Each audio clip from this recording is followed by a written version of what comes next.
Hello viewers, आप सभी ने तो भारत के महान ग्रंथ महाभारत का नाम तो सुना ही होगा।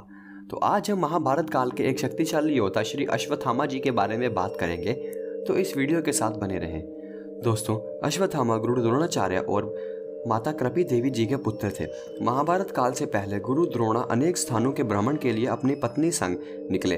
जब वह हिमालय में ऋषिकेश नामक स्थान पर पहुंचे, वहां तमसा नदी के किनारे उन्होंने एक दिव्य गुफा में तपेश्वर नामक स्वयंभू शिवलिंग देखी और वहां गुरु द्रोणा और माता कृपी जी ने शिव की तपस्या करने लगे। उनकी तपस्या से खुश होकर शिव जी ने उनको पुत्र प्राप्ति का वरदान दिया। फिर माता कृपी जी ने कोख से एक सुंदर तेजस्वी बालक ने जन्म लिया। जन्म होते ही उनके गले से घोड़े की तरह हिनहिनाने की आवाज आई, जिस कारण उस बालक का नाम अश्वत्थामा रखा गया। अश्वत्थामा जी के माथे पर एक अमूल्य मणि जड़ी थी, जिनसे उनको सभी बीमारियों, शस्त्रों, भूख प्यास से बचने की शक्ति मिलती थी। गुरु द्रोण और अश्वत्थामा दोनों ही महाभारत का युद्ध कौरवों की ओर से लड़े। इस पिता पुत्र की जोड़ी ने पांडवों को बहुत क्षति पहुंचाई और युद्ध विजय की ओर बढ़ते रहे। इसे देखकर श्री कृष्ण जी ने अर्जुन से कूटनीति अपनाने की सलाह दी और इस कूटनीति के कारण ही गुरु द्रोण जी की हत्या द्रौपदी के भाई धृष्टद्युम्न के हाथों हुई।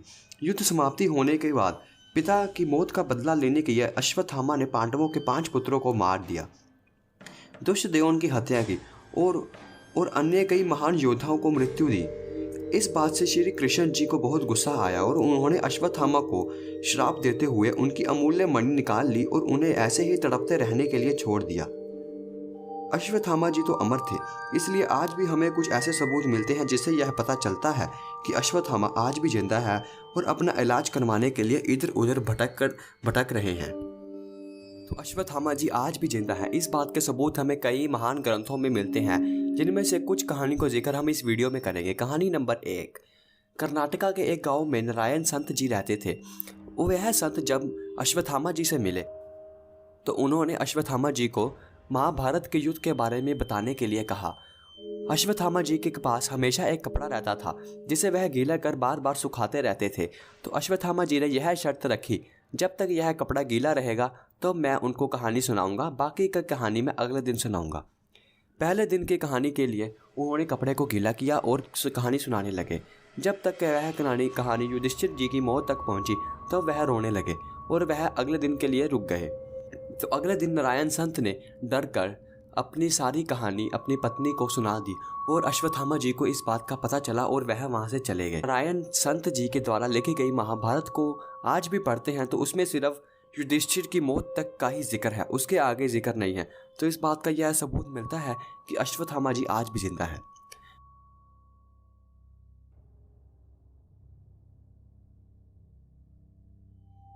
मध्य प्रदेश के गांव में एक डॉक्टर रहते थे। देर रात डॉक्टर को अपना दरवाजा खटखटाने की आवाज आई। जब उन्होंने दरवाजा खोला तो उस दरवाजे के बाहर एक 12 फुट लंबा आदमी खड़ा था और उन्होंने उस आदमी को अंदर आने के लिए कहा। जब वह रोशनी में उस आदमी की ओर देखा तो उस आदमी के माथे पर एक चोट लगी हुई थी और उस चोट से बहुत सारा खून बह रहा था।